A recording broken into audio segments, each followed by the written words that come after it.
तो इसका मतलब है मैं प्रेग्नेंट हूँ। आपकी बॉडी को पता ही नहीं होता प्रेगनेंसी है भी या नहीं। डे बाय डे आपको क्या फील हो सकता है डे 3 और 4 जो कि एक्चुअली इम्प्लांटेशन का समय होता है। याद रखिएगा ये वन साइड पर होती है कि प्रोजेस्टेरॉन की वैल्यू कम हो रही है। ट्रांसफर के बाद बॉडी में क्या चेंजेस होते हैं वो है IVF के बाद ट्रांसफर हो गया और अब हर एक घंटे में सवाल, क्या ये साइन इम्प्लांटेशन का है? मुझे तो कुछ फील ही नहीं हो रहा, कहीं ये गलत तो नहीं? तो आज इस सारे कंफ्यूजन को हम खत्म करेंगे। नमस्कार, मेरा नाम है doctor Shikha Tandon, OBGYN and senior infertility expert at Matritva fertility and IVF centre, Betiahata, Gorakhpur. अगर आप भी मुझसे मिलना चाहती हैं तो नीचे दिए गए पते पर मुझसे कॉन्टैक्ट करें। सबसे ज्यादा पूछा जाने वाला सवाल, क्या ये सिम्टम्स हो रहे हैं तो इसका मतलब है मैं प्रेग्नेंट हूँ? आज के वीडियो में हम इन सभी बातों के बारे में डिस्कस करेंगे। सबसे पहले ये समझिए ट्रांसफर के बाद एक्चुअली बॉडी में क्या चेंजेस होते हैं। ट्रांसफर के बाद जो सबसे पहली फेज होती है वो है एम्ब्रियो का सर्वाइवल फेज। पहले 2 से 3 दिन तक एम्ब्रियो एकदम फ्रीली फ्लोट कर रहा होता है आपकी बॉडी में, फिर अपनी जगह ढूंढता है और उस समय वो यूट्रस की लाइनिंग के अंदर इम्प्लांटेशन शुरू होता है। ज्यादातर केसेस में डे 5 यानी ब्लास्ट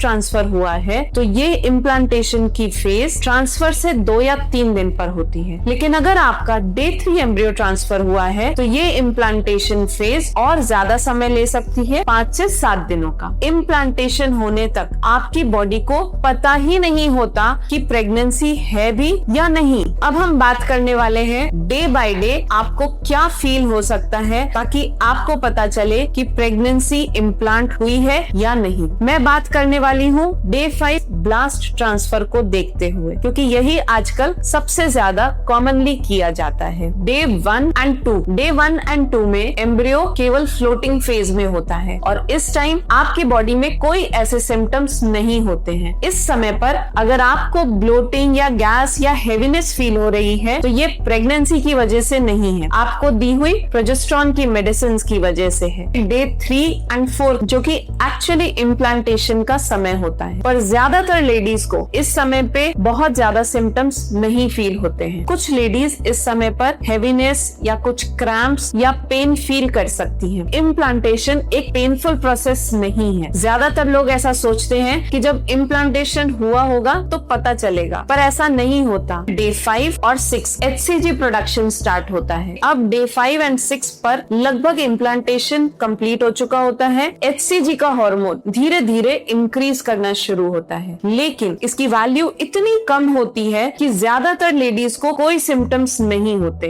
पर कभी कभी माइल्ड पेन एब्डोमेन हो सकता है, ब्रेस्ट में कुछ टेंडरनेस या हेवीनेस फील हो सकती है, थकान फील होती है और कभी कभी कोई सिम्टम नहीं होते। डे 7 और 8 पर अब कुछ सिम्टम्स शुरू हो सकते हैं। इस टाइम पर मूड स्विंग्स भी बहुत कॉमन है। कभी फूड से एवर्जन हो जाता है और कभी फूड से क्रेविंग्स होती है। फ्रीक्वेंट यूरिनेशन की भी कंप्लेन करती हैं, क्योंकि प्रेगनेंसी का HCG हार्मोन अब बढ़ने लगता है और ये डायरेक्टली अफेक्ट करता है आपके किडनीज के फंक्शन पर। डे 9 और 10 जो सबसे ज्यादा क्लोजेस्ट साइंस है, ज्यादातर लेडीज को कुछ सिम्टम्स फील होने शुरू हो जाते हैं। ब्रेस्ट टेंडरनेस बताती हैं, थकान बताती हैं, इम्प्लांटेशन ब्लीड भी हो सकता है। ये इम्प्लांटेशन ब्लीडिंग 1 या 2 दिन होती है और फिर बंद हो जाती है। एक खास बात जो यहीं पर होती है, कुछ लेडीज को बस अलग सा फील होता है, इसे डिस्क्राइब नहीं कर सकती हूँ, उन्हें बस कुछ अलग सा फील होता है। डे 10 to 14 क्योंकि अब बीटा HCG की वैल्यूज इंक्रीज होने लगती हैं। HCG की वैल्यू आपकी बॉडी में 25 के आसपास है तो ये प्रेगनेंसी का इंडिकेटर है, और जब ये वैल्यू 50 से ऊपर चली जाती है तो ये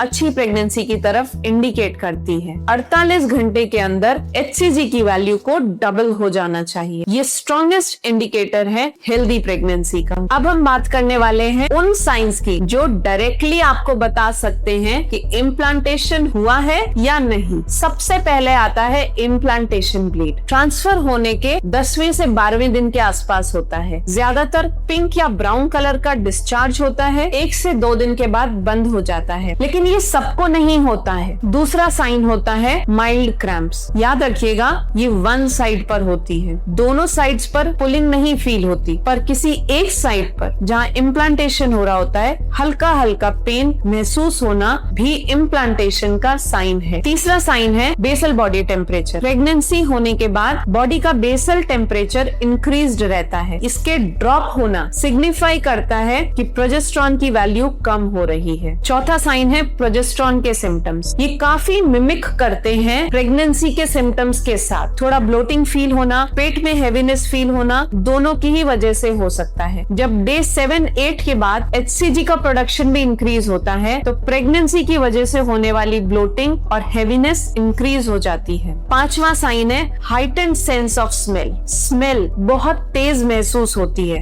हल्का सा इंडिकेटर है आपकी बॉडी में प्रोड्यूस होने वाले HCG का। अब बात करते हैं कि क्या कोई सिम्टम है ऐसा जो ये बता सके कि फेलियर हो गया है। हर वुमन की बॉडी अलग है, हर IVF साइकिल अलग है, तो इसलिए कोई भी सिम्टम ये क्लियरली इंडिकेट नहीं कर सकता कि IVF फेल हुआ है या नहीं। लेकिन बीटा HCG का ब्लड टेस्ट ये क्लियरली डिफरेंशिएट करता है कि प्रेगनेंसी सक्सेसफुल है या नहीं। अब बात करते हैं उस प्रैक्टिकल सेक्शन के बारे में, क्या नहीं करना चाहिए इन 15 दिनों के दौरान जब आप अपने IVF का रिजल्ट वेट कर रही हैं। सबसे पहली गलती, प्रेगनेंसी टेस्ट को करना। अगर IVF के दौरान HCG का ट्रिगर यूज हुआ है तो आपकी बॉडी में HCG की वैल्यूज हाई दिखाई दे सकती हैं, जबकि एक्चुअली प्रेगनेंसी नहीं है। इसी तरह अगर आपकी बॉडी में HCG की वैल्यूज कम है या अभी अर्ली प्रेगनेंसी है तो ये किट पर आपको नेगेटिव दिखाई दे सकता है और आप अननेसेसरी अपने आप को स्ट्रेस में ले लेंगी। प्रेगनेंसी का टेस्ट बीटा HCG के द्वारा ही अपने IVF लैब पर ही करें। दूसरी गलती, हर सिम्टम को गूगल करना। पेट में दर्द हुआ,